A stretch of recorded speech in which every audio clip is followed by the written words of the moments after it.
All right, let's go and get started. Since y'all are sitting back here, I'm assuming that you're all ready to roll. So let's go because we got a lot to do in a very short time to get there. All right, so well done on your pitches. Very impressive. They all have a lot of room to go, but that's natural. But like I said, there's really no finish line for pitches. But they're remarkably better than they were, and I'd love to see how they evolve on the next meeting that we have as well. Every time you come to, excuse me, every time you come to these events, you will be expected to deliver your pitch with no notes, no screen, but just delivering it so you can watch and see it evolve and get feedback on it. Wait, what is that? Do you want to see that? Every single time we have a meeting here, yep. But once again, you don't want to be just pitching here. You have to practice every single day, or it's just not going to do really well. All right, let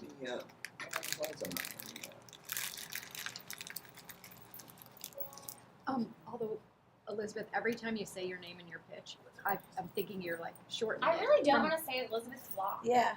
I feel like you should be saying Flocker, though. And I'm I'm always like, and I'm like, that's right. Write that down. Yeah, remember. Go find me. Tell me what you think. all right.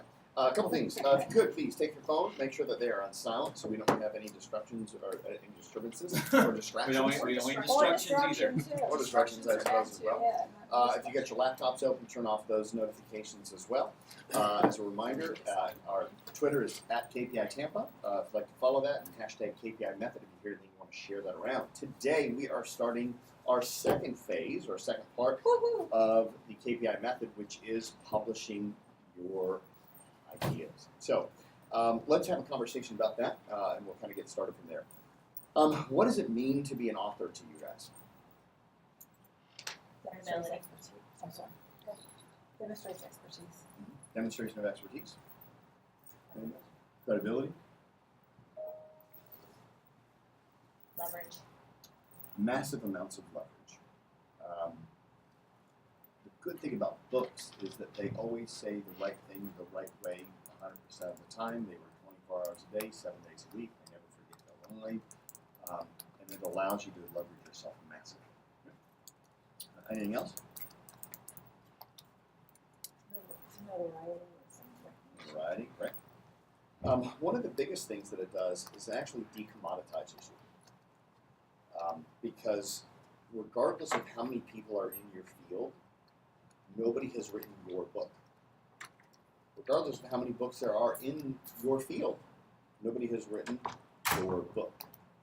And the moment you can take your book and you have a methodology that you get to brag about inside this book, nobody can ever say that that's their methodology. So it makes you 100% completely unique and different from everyone else.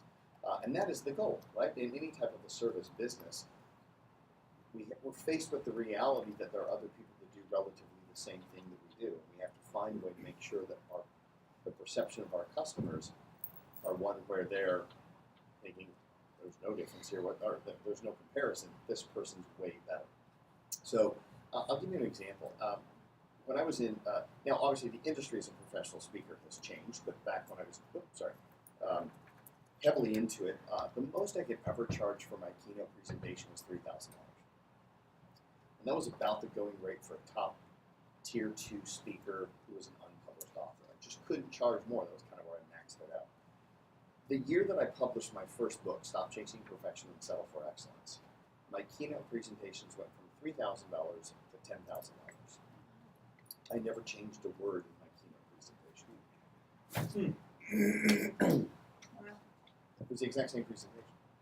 But because I was a published author, there was a higher level of prestige, there was a higher level of credibility. People felt that this guy is a author, right? So it's one of those things that it continues to pay dividends long after it's been done as well. Now, every book does have a life to it. It doesn't last forever, but the title of author will last for the rest of your life. And it is something that even to this day, by the way, creates a tremendous amount of prestige. The reason for that is because it's so hard to do, not everybody does it. You can close your eyes and throw a rock, and you're going to hit somebody who's writing a book. But you won't find somebody who's written a book. That is much farther and fewer between. Right? I cannot tell you how many people I hear saying, oh, I'm writing a book, I'm working on Uber drivers. Oh, I'm writing a book, oh, I'm working on a book. Great, congratulations. Don't talk about till it's time, right? So it is something that will absolutely, especially like in with Andre, with you, for example, in a business which is so highly regulated that it doesn't give you the ability to get too creative with what you do anyway, unless you want to start breaking the law. You're pretty much financially bound by the same rules and laws that every other person who has every other certification has, right? So by you writing a book, it allows you to create this persona that's something that you do is uniquely different, even if it's just your opinion or your philosophy. How many here, just out of curiosity, have had ambitions of writing a book in the past that you haven't for whatever reasons? Mine was a cookbook. What's that? Mine was a cookbook. Yeah, mine wasn't about business. Doesn't matter, whatever the book, yeah. So let me ask you a question. What stopped you, assuming that it's not done, what stopped you in the past? I just assumed, yeah. Time management. Time management. Well, we'll just say this. We'll just say too busy. That's a boulder. It's clearly downloaded from the internet because it's not very high resolution. All right. Yes, too busy. What else? People care to read it? Fear, Yeah. maybe? Next step. Will anyone even read it? Not that I tried, but I assume lots of motivation. Yeah. Writer's block. I got Yeah. distracted. I've never had any interest in writing a book. Still don't. I'm going to because of this class. But the main reason being is I don't think I can get that many words out of my head. Oh, I'm I not think sure I you have that can. many words in my head. I don't believe you. I'm a very I simple think person. you can. Oh, no, I no, don't no. believe you. Yeah. I'm not gonna fall for that. Mm-mm. I mean, literally, I'm like, See, you haven't stopped talking yet. That was a lot of words. but they're all the same words over and over. The other one Was for that a me compliment? I was know, right? It's shots fired over there. Look. understanding just the steps of how to. Yeah. Yeah, what's That's what I was saying, next steps. Who, what, where, when, how, why. Yeah, like how do you take it from writing this Really long essay. thing into getting it into something that's usable to. How to get it edited, how to get it Right, published, right, that's all all. that stuff. I wrote an article one time for CI Review magazine.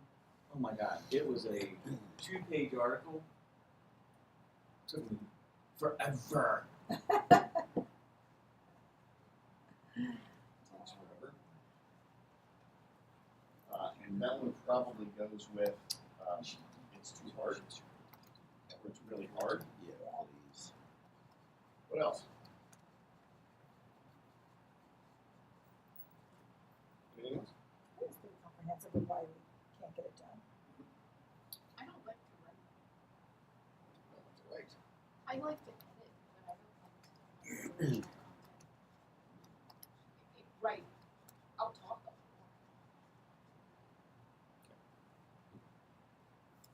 What else? The why wasn't strong enough. Why isn't strong enough? Don't know why. I'll just say don't know. Self-doubt, like, what is it? Self-doubt, Self-doubt, yeah. We Like hear a negative lot, like, what right do self-talk I or- have to write a book? right. I actually got that after I wrote it. I told my wife, and she's like, "Who commissioned you to write a book? Like, why in the world would you write a book?" It's like, I'm like, I did. I did. That was it. You know, it's like, like who I told like you your to write a response. book? It was like, oh wow. I think that's That's Yeah, always, the that's other always a thing good about sign art- that your spouse doesn't really Yeah. understand. Yeah. I have a hard time putting it into words that other people understand. I'll just say I'm not good with words. The greatest high school English teacher in 11th grade was the biggest asshole in the entire world. Y'all hated him, and he goes, one day you will be like, you will love me. Yes. And every day I'm like, greatest teacher I've ever had. Oh, Single-handedly I taught have me. my English Right. teacher, Mrs. A. Oh my gosh, she was brutal. I had her my sophomore and senior year. Same here. Oh, All right, this is She good. was. This is a good list. This is not a novel list. It's the same thing I've heard every single time. And I will tell you that all of these reasons are very much legitimate. Every single one of them. It's a valid reason for why you shouldn't, can't, or won't write a book. Right? And that being said, all of these reasons, as legitimate as they are,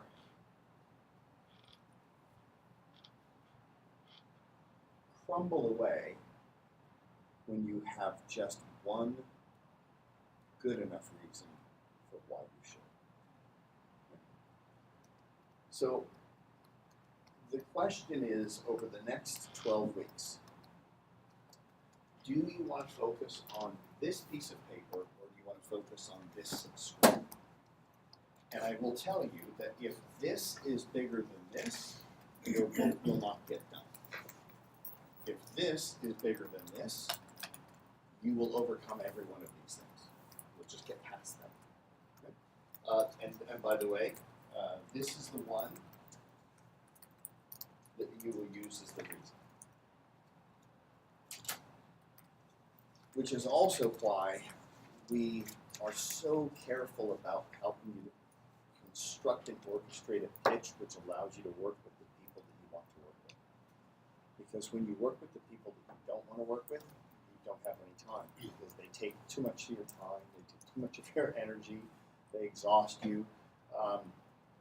And even if they take the same amount of time as your favorite customer, if you worked for 8 hours a day with your best customers, you'll go home with energy.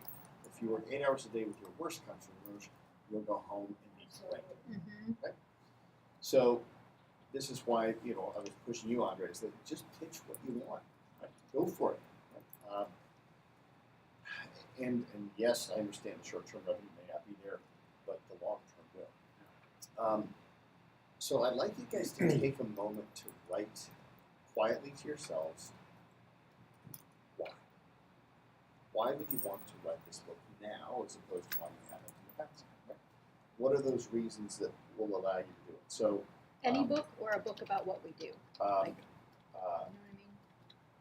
a book about what you do. Okay, so we'll get into what kind of a book you're going to write here in a moment, obviously, but you're going to write a book in your business. Now, for you, it may be slightly different, by the way, because for you, it's not, and just to be clear, by the way, it's not actually about writing a book, it's about getting published. Now, for most of you, that'll come in the form of a book, but for you, it may not be a book at all. It may be something completely different, like a policies and procedures manual for everything with regard to what it takes to be the chief administrative officer in a business. So when you're dealing with all those contracts, what's the protocol, proper procedure, it'll be all of that as well. Yep. But that's where you want me to come from when writing this, not the personal book that I'm going to write that's hysterical, right? Probably, yes, correct. Yeah. That was like the Yeah. industry standard. Yeah. So yes, in the realm of professional. Yeah. What if she wrote, this is totally sidebar, but what if she wrote a book that became like an industry standard? Like they want to set a precedent for X amount of customer service, right? She's an integral part of Yeah. that whole process. You wrote something that's almost a model others could duplicate, but they're not you. But they Absolutely. can emulate, and you actually Listen, Steve Ballmer has written several books, right? And he's not an entrepreneur. He's never owned his own company ever. And he's got a net worth of $13 billion being the CEO of Microsoft, or when he was the CEO of Microsoft. And he wrote books about leadership. So yeah, a leadership book or something like that, absolutely. We'll decide that. I think I've already been demanded on what I have to write, though. Yeah, and that's why I said for you might be slightly different. So, but I've take a been moment to really showed get in what I'm touch with gonna why write. you feel this would be worth it for you. What would it do? Let me give you some whys. Let me share with you some fun stories. So here's my favorite story of all. Darren Finkelstein. Cannot make that name up. He's one of our clients in Australia. He used to work for, still does, but he's now part owner. But he was a sales rep for St. Kilda Boats. St. Kilda Boats. It's a yacht company. They sell boats. St. Kilda. Oh no, St. Kilda. Kilda. It's in Australia. And he ended up writing a book as a boat salesman. And the book is, by the way, I think we've lost it. I'll see if I can find it for you. But it's called Honey, Let's Buy a Boat. And the book is written for the wife, because that is pretty much the CFO of most families, and they are the ones that get to determine whether or not the husband gets to buy the boat. And the book itself goes through all of the intricacies of why you'd want to own a boat. He's very clear that he doesn't sell boat. What he does is he sells reunions for families, where they have family reunions every Saturday or every Sunday, right?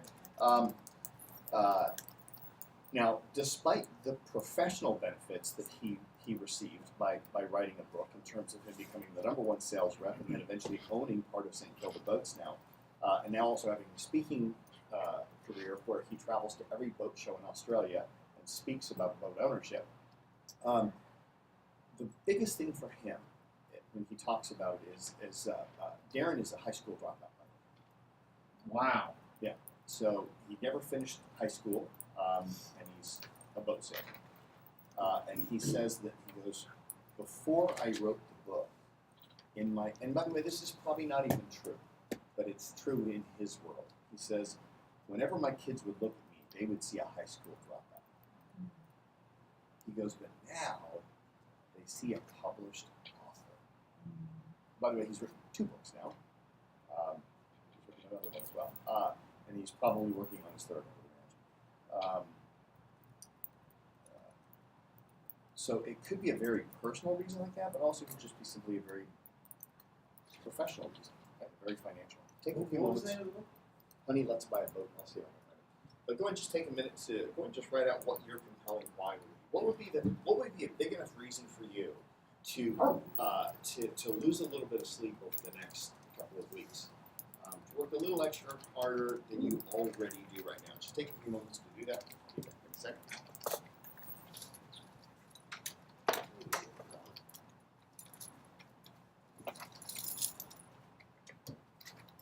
Should be writing a book called Honey Who Shrunk the Yacht. That's right. That's right. What's going on here? Do what? Your little secret. Do what secret now? stash. I said, what's going on here with your little secret stash? This is what keeps me normal. Actually, it's nothing fancy. I have a. You don't have to tell me. I was No, just I kidding don't around. mind sharing. I was pretending you had like some. She's Yeah, like, lithium, give me one. Yeah, it's got a little bullet over I here. do I was actually just. have a Xanax in here if you I need would fall one. asleep. So that's a problem. I would really fall asleep with that. I have designed a line of energy pills and shots called Epics. I have not done anything with them yet. I'm dealing with some guys that are sourcing. So Epic IQ, Epic Energy. Mhm. And what I did was I went out and researched all of this stuff that's out there that works and doesn't work. And the fact that you probably don't need to put 8,000% of your B complex into your body with a 5-hour energy. Right. So I have a couple That's of what the that is pills for that are designed that work well with my body. I actually took a 5-hour energy when they had the extra strength ones and broke They down get the it? knives. Oh, And that's how I found out that, yeah, that's how I They found out. have like between that and I Red Bull, also got the my liver just like basically curses me. It's terrible. I mean, within 20 minutes, like this is TMI, but like I go to the bathroom and I'm like, oh, okay, that's not my Yeah. It's like radioactive, and then it just like I feel bad. Like I'm like, this is really bad for you. Well, And it tastes bad. I too. started Listen, studying. desperate times call for desperate measures, my friend. Okay, so sometimes we You had just vodka to it? Is that what you're no, saying? no. In Vegas, I have yes, but I started studying nootropics. Uh-huh. So a mixture of different things. Provigil, the movie Limitless is about that. But Yeah. you can take caffeine and a couple of other That's a great movie. different vitamins and amino acids, and it's been proven that it'll actually make your brain function better. that's what I do every day. So that's what Yeah. that's what Epic IQ is. Yeah. Did It's you a- mean what you said you take? What did you mix Oh. with? I'll give you, if you want, I'll give you No. the whole list. Yeah, There's a list of things that you have to incorporate. It's a regimen. It works. So I think I love you. I think you're the coolest person ever. High five. I do the same thing. Like You do too? yeah, it's how I stay healthy. I mean, like seriously, with 4 kids, I mean, they're always something's wrong. And I travel. you're cooler. No, I'm not. You get to say mother flocker, and I can't come up with anything even close. I will say it's kind of cool. It is. Very I mean, there's a cool. Aren't whole you the list of that. warrior? Yeah, dude, you have a name too. Stop it. Yeah, you do. Have a name. Warrior. It's only because it's tattooed on my stomach. But that's That's- okay. that's It cool. means- See, TMI. See, I went there, didn't well, I I? was like, okay. I was gonna say trim stamp, but if it's on the front, so I can't say that. But He's a guy though. if you're I'm drunk, at covered, least though. you won't forget your name. I'm covered. And So they're like, sir, what's your name? And you're like, it's on my stomach. return to no. So, Oh, no, that was from when I was in the army. that's pretty cool. Warrior mentality, the protector. Yeah. Oh, that doesn't surprise us. No, not at all, does it? Stop to the warrior now. always a warrior. Fight for those who can't fight for themselves. Correct. So the seek mentality.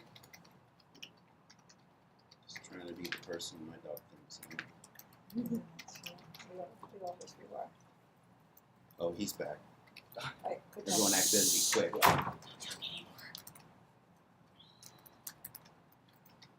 Do you guys need a few more minutes? Yes. No problem. Take it down.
Use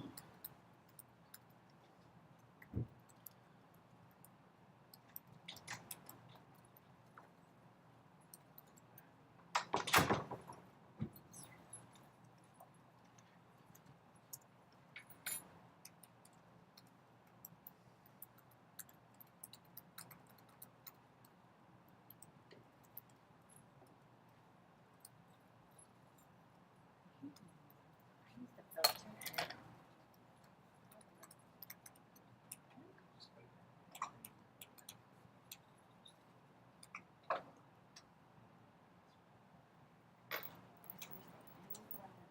I do too.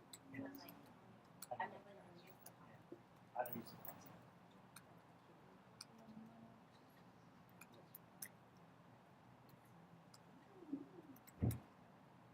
Yeah, I do the same.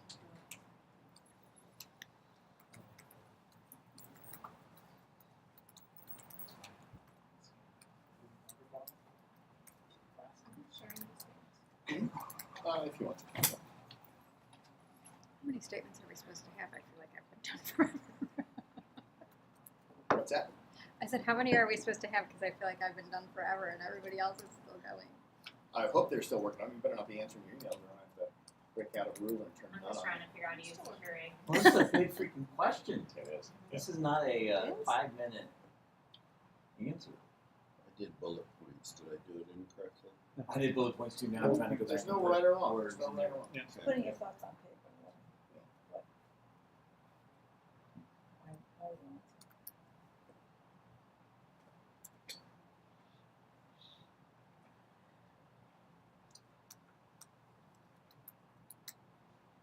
So I will be writing a book. I'll be writing contracts.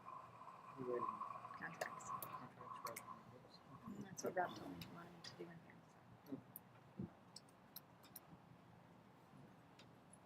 Do wrap it up here in the next couple of minutes. You can go back and fill it in later if you like to. But we got to kind of press on and move on.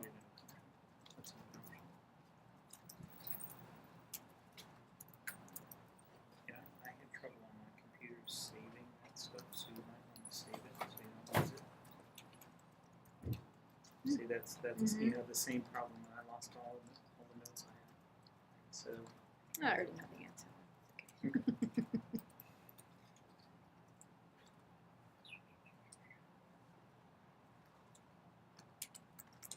It's okay.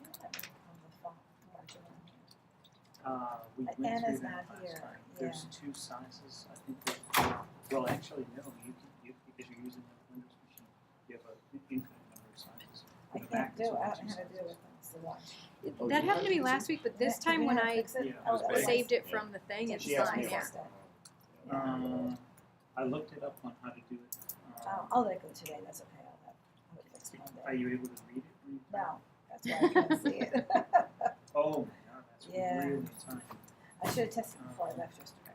Here, let me do a quick search. Are you Yeah. doing on the new one?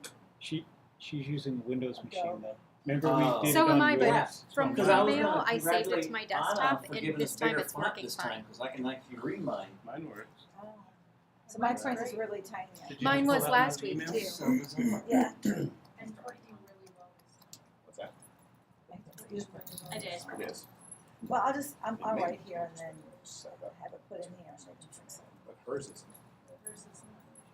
All right, guys. Let's hear your whys, or at least the portions that you'd like to share. If some of them are really personal for you, I get it. You don't have to share that with us. But I'd love to hear just a couple of your whys, like why you think this will be worth the task at hand, because it will be a big task. I'm not going to sugarcoat it one way or the other.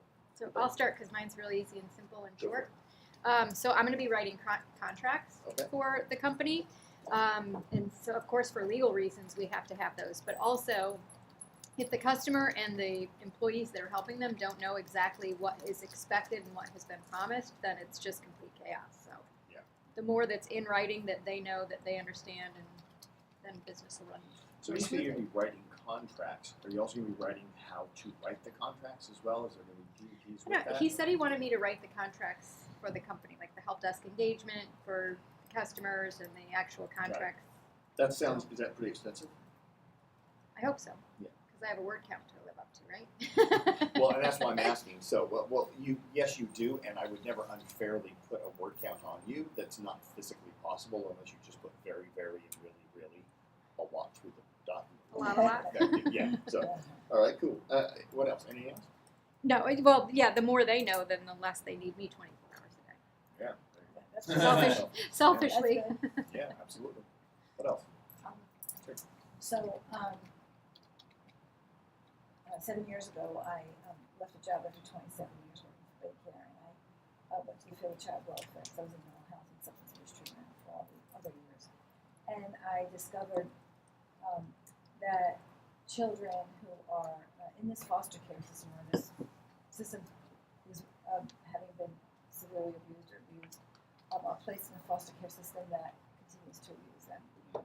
We, as people, don't know what happens. I was shocked to experience my first year. And kids are removed from their home because of an abusive situation, separated from their siblings, placed in homes in all sorts of counties, away from their siblings, enrolled in new schools, given clothes that don't fit them or not their clothing. And sometimes they move 3 times a year, 4 times a year, 8 times a year, right? And so I learned about a process by accident. It was all by the grace of God, I have to say that. But I learned of a process in which children are not put in foster homes. And I operate a lot of foster homes, and I operate these group homes, but that's only because the system fails. And so there's this way you put children with kin, and it's certain steps you have to take. It saves the taxpayers money, has outstanding outcomes, it makes sense, and kids don't experience the trauma that they would otherwise experience being placed in foster care. I traveled around the nation for 5 years teaching others how to do it, and it wouldn't, other states, jurisdictions, and it wouldn't stick because our federal laws and state laws and local laws and rules don't support this very reasonable practice. So I've just been invited on a national level to begin talking about that and doing consultation in all states.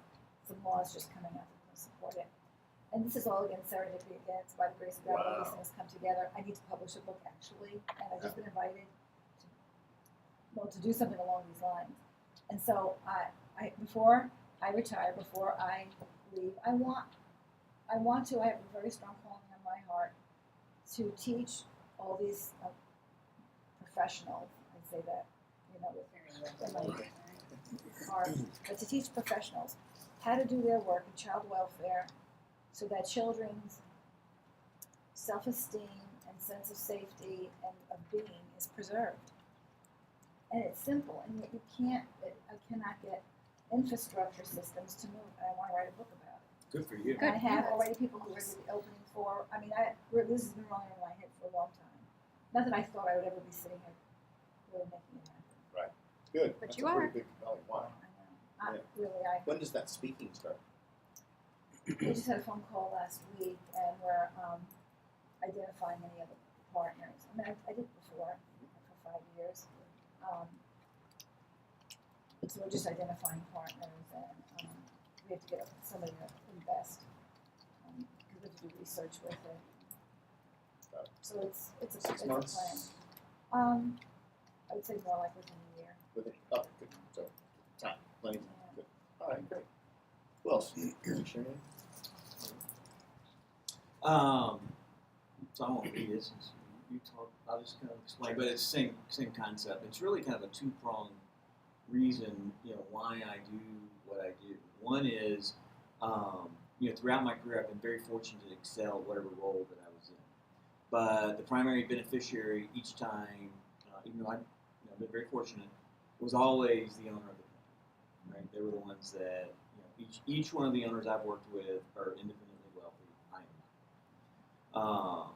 And so the other thing I've always done is every time I've gone into one of these roles, whatever I've done has led to some kind of transformation. And that transformation has been necessary for me to transition out of the company. Because those transformations are not easy. And so there's collateral damage, and I've always been the collateral damage. Almost purposely, in a lot of ways. And so, I think in my head, but certainly with my family and my friends, I think they kind of look at me and go, oh, Mike can never get it over the finish line. Right? And so I have a strong drive to get it over the finish line this time. one, because I'm 48 and I'm running out of time, and two, to really have the financial freedom to really go after what I really want to go after, which is the second part of the why and leads back into what I do. And this one's a little bit more, we use the word esoteric last week, it's a little bit more esoteric, but I think it has a very real impact in our lives. And I think what's happened is that we have economic and, or I'll just say economic power concentrated in the hands of, in reality, very few companies and the government. And in order for these companies and the government to continue to drive those kind of profits that they're making, it requires for them to be habitual or addicted users to their products, solutions, whatever the case may be. And those habits and addictions are destroying our country, literally. And I think if we can get, and this goes a lot in line with what you're talking about actually, if we can start to get the distribution of wealth and power back down to local communities, the dialogue and the discourse will be a lot more civil, and we will have a lot more independence to make our own decisions and start to free ourselves of these addictions. And there's a lot of data behind this that I can walk you through. And e-commerce companies come along, right? And what's interesting is that on the surface, they appear like the great equalizer. But what we've learned is they're no different at the end of the day because of greed and how we all humans operate than all the other big organizations. And so now what are we addicted to? We're addicted to Facebook and we're addicted to Instagram and all these things that are tearing away at the fabric of our society.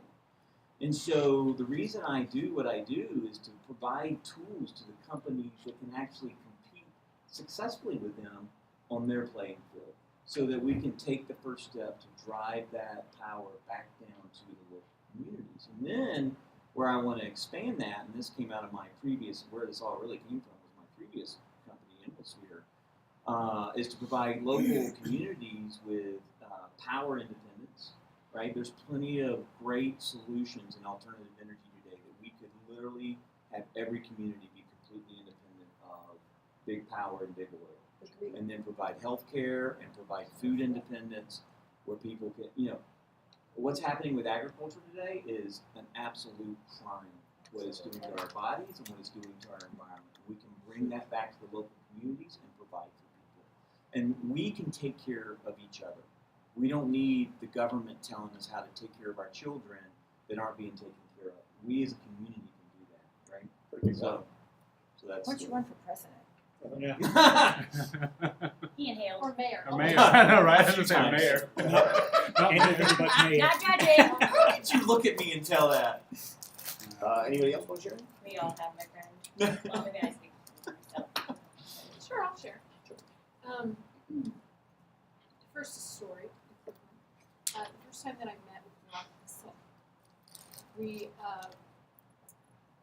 met at the Center Club, and it was really funny because we talked beforehand enough to know that in order to have a conversation that was meaningful, we were each going to need to bring our tech guys. I brought Bill, my husband, and Rob brought a gentleman that I cannot remember his name, but I would assume Besnick. I don't it know was if that's Besnick. true. Okay. It was Besnick. And Rob and I just sort of sat back and watched them go. Just geek out. Yeah, Yeah. just totally yes. And I share that story, I guess, for two reasons. First, from a personal perspective, and I related really well with something that you said regarding wanting to get something over the finish line, and even sort of your family's perception. And from a personal perspective, my family thought I was a god when I was running my photography business, and they were seeing the photographs that I was creating. They saw something that was very tangible, a tangible part of the work that I was doing, and it was, they thought very highly of me at that time.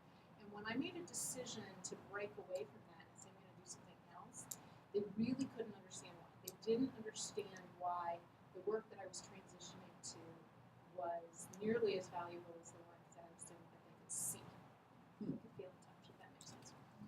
And since that point in time, I have transitioned from understanding the world of design and user experience during an era where AI, virtual reality, wasn't really mainstream, to where we are now.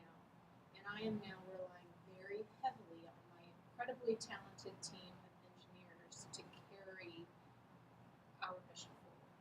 But I want to be the industry expert. I want to be able to stand up in front of a group of people and speak about what we do and why. I understand why it's important, but I want to be able to understand the details to speak authoritatively about it. And I want my family to be able to see that what I do is tangible. You're going to give them something else to see and feel. Your book. That's my line. It's really good. Nice. That's awesome. Anyone else? Not a requirement. Let's share But mine. if you could at least talk till I'm done chewing this, that'd be great. Let's hear from Mario. So I'll just read some of my bullet points and then kind of explain what I was thinking. So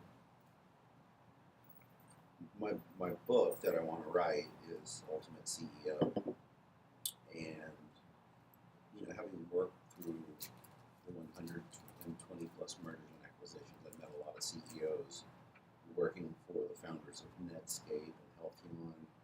I've seen some really, really good CEOs, and I've seen some really, really bad ones. I've also noticed that what a CEO that's up against today versus what they're going to be up against next year and 3 years and 5 years. And you think about the companies that don't reinvent themselves, like the WC Woolworths and companies like that go away. And I think this is kind of not only here's what the ultimate CEO is, but this is what he'll be doing moving forward as well. The other thing is the CEO sets the culture, and if you're going to build out a company and you're going to have a culture, it needs to pay attention to your most valuable asset, which is your employees, assuming you have everything else lined up properly. And that boils back down to quality of life. So at the end of your career, do you want to say, wow, I made X number of dollars, or at the end of your career, do you want to say, I built a successful business, I enriched people's lives, they made good money, I coached, taught, mentored, and then now they're going to go out and replicate this set of guides, principles, etc. I also think that I'm going to be shorting myself if I don't go for it. Thought about this for a long time. There's a YouTube video. I listen to those motivational videos, and there's this one sentence that keeps echoing in my head. The wealthiest place on the planet is the graveyard. Because in the graveyard lives all of the dreams and ideas that were never born. Inspiring and sadly depressing. But I get it. Yeah, it's motivating. It makes you know that there's a limited time frame on this. Yeah, very good. Anybody else? I would say for me, and you hit it on the head, it was actually getting something across the line. But for me, it used to be getting the book across the line. But then I realized that the book was a tool for me to actually get my entrepreneur and the business across the line. And again, you said earlier, it's like there's a big piece of my life missing in that, and it is. And it's like, and I know that there's several books, and one of them would be just that, because there is a lot of things that just going through life and actually building what I have over the last number of years and getting to a point where I actually kind of turn and look back now. It's like the opportunity to build $2 or $3 billion businesses is actually sitting right here. And sometimes it's a little bit not scary, but it's like, it's a little bit intimidating. And the odd thing is, I actually set out with this goal 12 years ago. It was actually just this. I mean, written down was, you know what, let's go, I want to be a hedge fund manager. And what are these steps? And just start working backwards and start building on this. So for me, it's, the books are attraction marketing pieces for clients, for investors, for other financial advisors or agents, things like that. But really it is just, it's a piece, it's that tool to help drive the entire organization across that line and actually just have that success and actually build this thing. So All right, fine. He might as well share because everybody else has said something. I was gonna just sit quiet. Okay. You can tell I really don't feel like that. Sorry. For me, I have 5 books that I've actually started writing 3 of them. They're almost done. They have nothing to do with my industry. I never thought about writing a book for my industry, but it will. I think the biggest thing that this will do is my industry is 90% male dominated between the ages of 45 and 65. And when I talk, sometimes they don't want to hear me because I'm a young blonde marketing girl who knows nothing, and I want to punch them in the face, but I don't. So I feel like if they don't want to hear me, then I can show them by example in a book, right? They can read it and it will affirm that I know exactly what I'm talking about.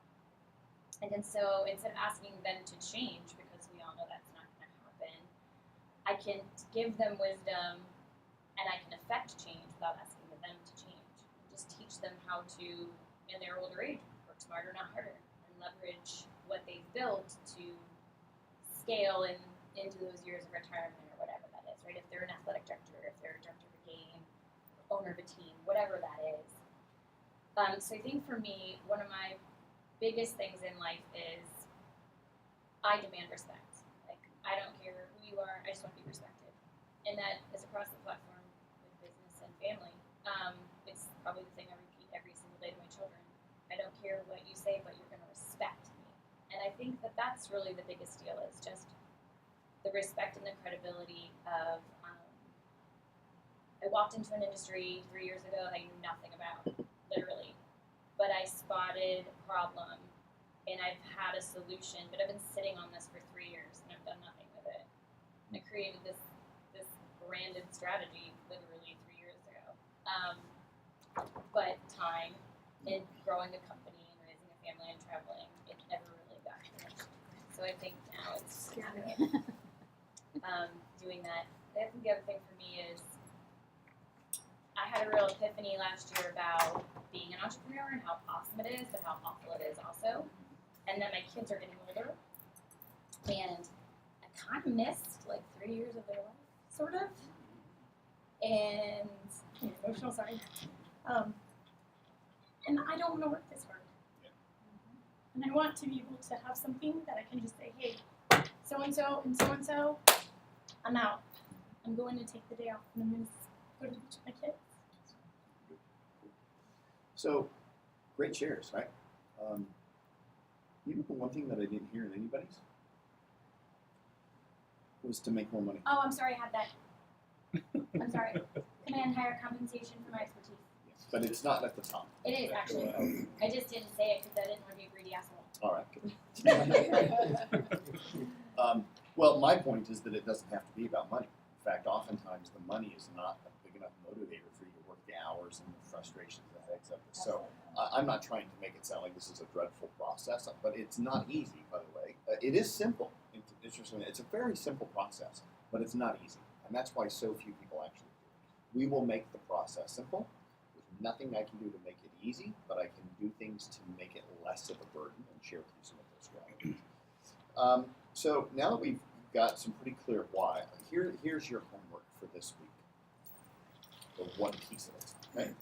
I want you to print that out and put it beside your pitch. So you think about, remember we said that this whole program is designed to not consume your life, because we know you have a very busy life as it is. So we only want you practicing your pitch 3 times a day. I just want you to read this once a day.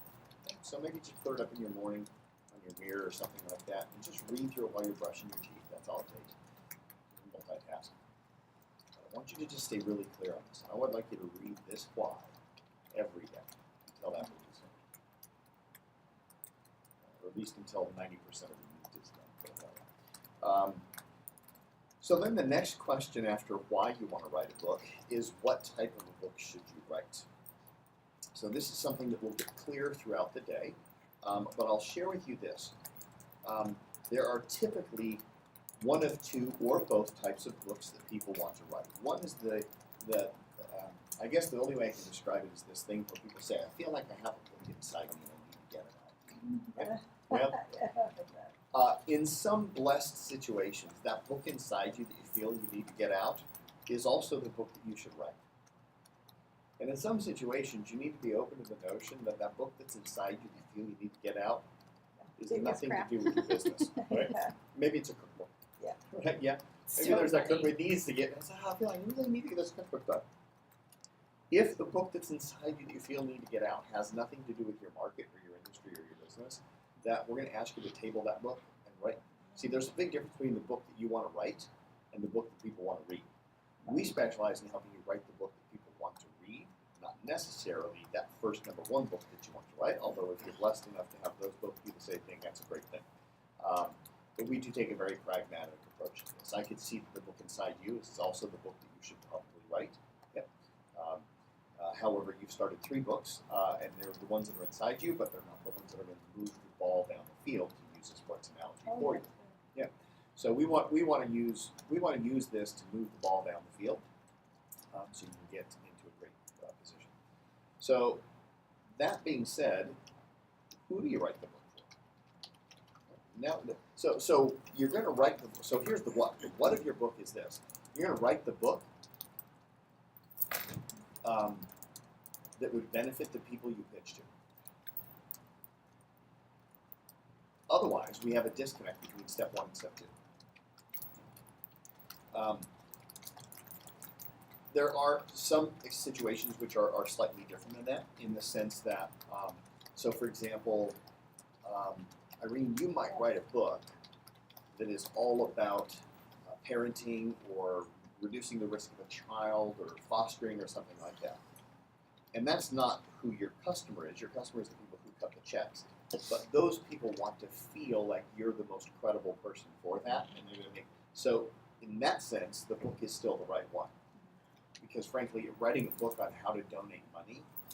Yeah, there's plenty out there. That's a li- yeah, that's just Not like me. how to pick the right charity to donate to. That would just look so self-interested. Not really So just appropriate. have a couple of words in there. Yeah. Our name, no. Exactly. It's your recipe for saving children. Yeah. It's kind of your But in cooking trick. situations like that, those are probably the exceptions. For the most part, every single one of you, you're going to write your book for the person you're pitching to. That is who you write your book. Now, this is where it gets cool. This is where it makes the process much simpler. You probably already have a general idea of who your target customer is, right?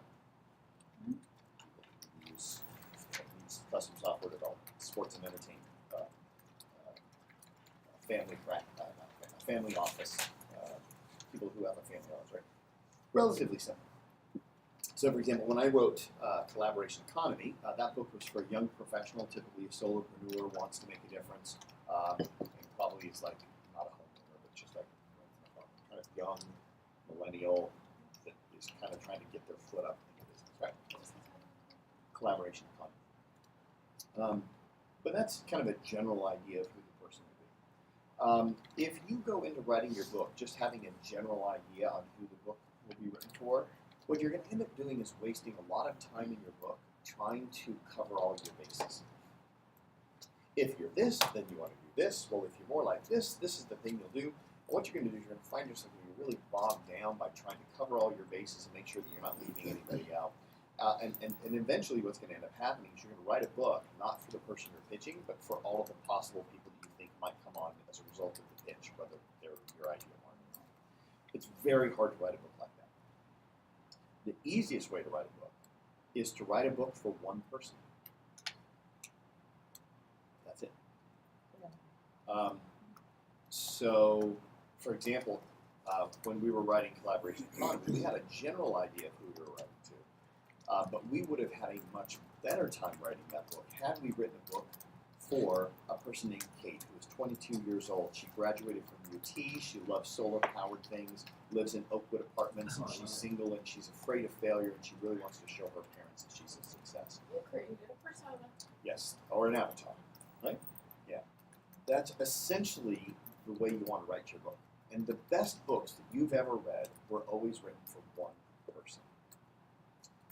Because in that book, it never said, appeal. Well, if you're more like this, you want to do this. If you're more like this, you want to do this. Because then what happens? Then you're also, as the reader, kind of reading through all the crap that's not you to try to get to the crap that is you. You want to write a book for just one person. That's it. And I want you to be so specific. That person has a life.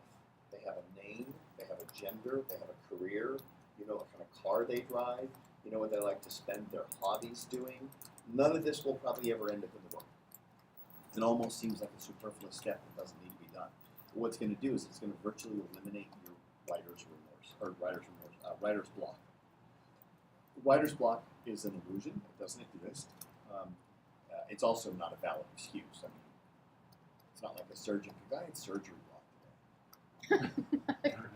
Architects say, I'm having architecture block today. The reality is, as an entrepreneur, you don't get to use that as an excuse. Well, guess what? As an author, it's a pretty pathetic excuse, right? We want you to just write. So, having said that, I'd like you to get some clarity on who the now. Let me go back one step further here. The reason why this is so important is because it's easier for you to write the book when you're only trying to answer the questions of one person. Now, in the book, if I were to rewrite Collaboration Economy, I would never say, "Hi, Kate." It's not that specific, right? And I would never say, "Hey, I know you're probably 22 years old, not married." I'm never going to get that specific. But it just gives me a context to how I address the conditions and the problems, right? So then I can write a book and say, I get it. I was typing, right? I get it. Starting a business is hard. There's so many pressures out there in terms of how do you have time to do this, all the while still trying to make sure that you're maintaining enough revenue to continue to pay your bills. Because at the end of the day, you want to make those people that are closest to you so proud. Right? You know, you can, and then what ends up happening is people who aren't Kate, 22 years old, or graduated from UT, but are Tom, 34 years old, and have no college degree. This person goes, man, I feel like they're writing just to me. If you've ever read a book where you felt like the author had a camera in your house or your life and followed you around and like, how did they know this about me, right? That's an example of a really well-written book. And the funny thing is, there's probably only in an entire book, there's maybe 10 spots or 5 spots where they actually spoke to you so specifically. And what ends up happening is this interesting thing in the brain which filters the irrelevant out of your memories and just focuses on the relevant. Like my favorite example of this is reading Tim Ferriss's book, The 4-Hour Workweek. Now, interestingly enough, the stuff that spoke to me in that book probably is not the stuff that spoke to most business owners, because that book was written for solopreneurs who are trying to get tons of work done in less time. But what it spoke to me for was because a lot of the concepts inside that book are directly writing Settle for Excellence. Like, I mean, he's just using different words, but the concepts are very similar. There was probably maybe, if I look back on it, probably maybe 5 things that I read in that book that were just so uncannily accurate to how I felt in life that my memory of the book is that it was written for me. Right? Yet somebody else could read the book and there was another 4 things that make it feel like that book was written for them. But that's what creates passion. That's what creates people going, my God, you've got to read this book, Gene. This is the best book I've ever read. It's going to change your life. Right? That's why, by the way, that's why Profit First, I pushed that book so hard, because the book was written for somebody exactly like me. Has a business, works really hard. No matter how much they seem to make, they don't seem to see a lot more profit at the end of the day. They always think they can sell themselves into profit. I've been battling with that. And I'm reading this book and I'm going, that's me, that's me, that's me, that's me, that's me. Right? That's what you want to do. You want to write to one specific person and have that identity. So I'd like you to take a few minutes before we go to lunch. We have 18 minutes to do this. I want you to write down your avatar. Who is that one person who needs to read your book? I want you to give them a name, a gender, a career, relationship status, everything else that goes with it. The quirky personalities, you name it, you cannot get too detailed on this. Spend the next 18 minutes writing out who this book is for. Tell a story.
Bless you.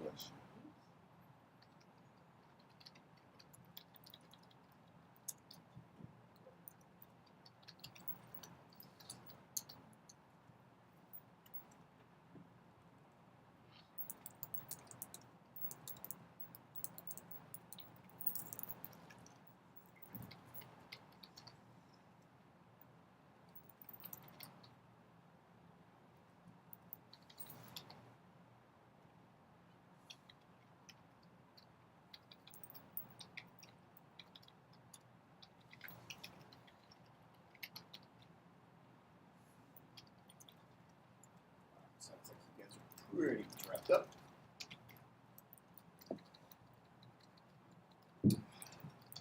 All right, got a pretty good detail of who they are. All right. So now, what are you going to do with that? You don't have to read that one every day. But what I do want you to do is, before you write, I want you to just take a few minutes before you write and just stop and close your eyes. And I want you to imagine that person. In fact, what we do is we tell them, I want you to imagine they're like at a coffee shop with you. Right? And they're coming to you and they go, I have this question. Right? And they're going to ask you one question. And all you have to do is answer that one question. And we'll talk about how to formulate the questions here in a minute. But essentially, all you want to do is just really get very clear on who that person is and imagine them asking you a question about parenting. Or ask them a question about how to get butts in the seats of events or how to utilize AI to create a better experience. Whatever it is, right? And the questions are going to be very specific. They don't have to be in order, by the way. You can just start free associating and just kind of going for whatever it is. But that's how you write the book. You simply just answer questions that this imaginary person is asking you over a period of about 3 weeks. And they might ask you more than one question at a time, or they may just ask you one question and that's all you have to do that day. But it's not a difficult process. It's actually quite simple. It just takes the discipline and the time to actually get up and do it. Now we're going to give you, after lunch, a way in which you can start to create those questions, and it's a brilliant technique that was developed by a woman named Donna Stone.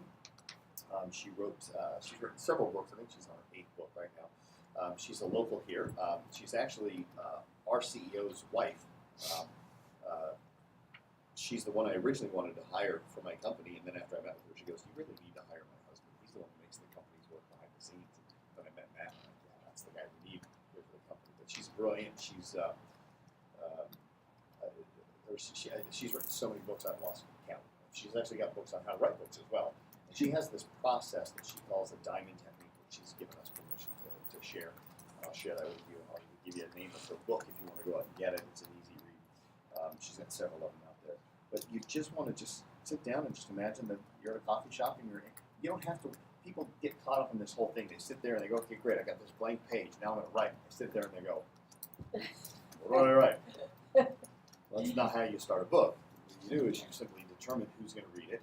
You imagine all the problems that person might have. Then you pick whatever problem you want to answer that day, and you imagine them going, hey, here's my question about this. And you go, oh, that's an easy answer. And you start typing. Now, with regard to how you're going to type it, I don't care if you are the writer of your book. I'm more focused on whether or not you're the author of your book. So there is really 2 ways to go about this, and there are a wide spectrum of how you go about it inside the 2 ways. But you kind of want to pick your path here today. Do you want to have somebody else write the book for you because your time is too precious and valuable? Or would you rather write the book yourself knowing that that's going to take time out of your life? Both of them take time, but when you hire a writer, it takes far less time. Steve, maybe you might want to add something to this. You wrote your book, right? You did not hire somebody to write your book. Yeah. What was your reason for wanting to write it versus hiring somebody to do it? Well, I think first of all, I typed every word of my book. I didn't dictate anything. I know there's Dragon Dictate, and there's a whole bunch of programs you can get on the Mac to do that. I felt that the written word was different than the spoken word, and I found that trying to edit after dictating something it took too much time. I just wanted that sense of accomplishment. I'd never written a book before, so this was a big thing for me. Yeah, I found it easy because we did the outline for the book, and which later became the chapters. So I wrote what I felt like writing about that day, and the process went smoothly. I used Scrivener at your recommendation, which was a wonderful program, and it helped move things along because I set a goal of how many words per day, and I didn't always follow that goal. Some days you just get stuck and you can't write that much, but other days you hit the ball out of the ballpark and just keep going. But I feel that I know I typed every word, and I know I set a goal of 35,000 words, which I think was the original goal for our group, but post-edit I was at 42,000 words, so I exceeded goal. And I feel good about the product that was completed, and it's led to, yesterday I was asked by the major American Lighting Association, which is the industry I came from, to speak at their national conference, and that's as a result of the book. But what I'm speaking about has nothing to do with the book, which is really weird. They want me to create something new, which I will, so, but it's cool. So it changes your life. Daniel Priestley really put it best. The book that changes your life is the one you write, not the one you read.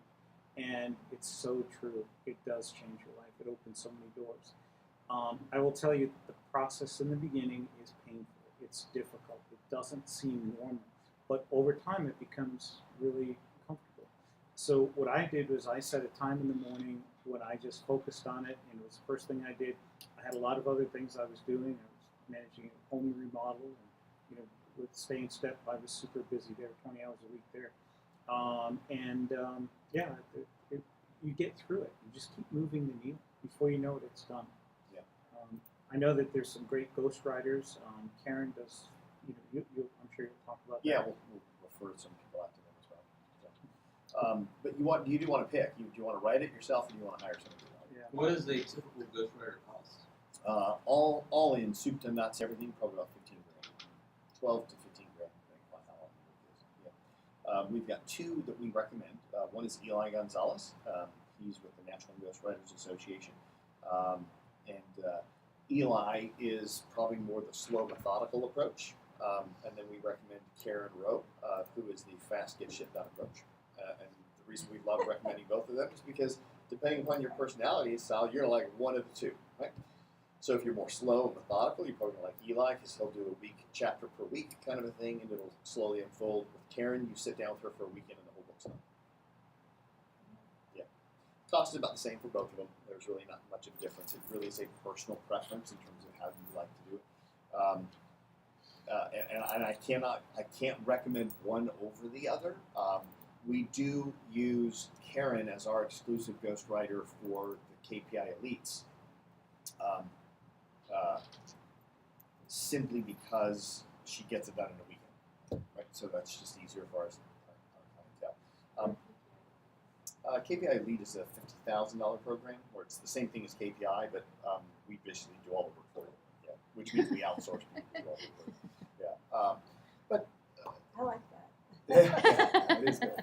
Now, the other thing is you can also outsource a lot of the writing to your staff as well. If you do have a staff, it's a great thing to just outsource for them. You can literally have a whole book done inside of a week if you just assign one chapter to each type of person, depending upon. We're sharing.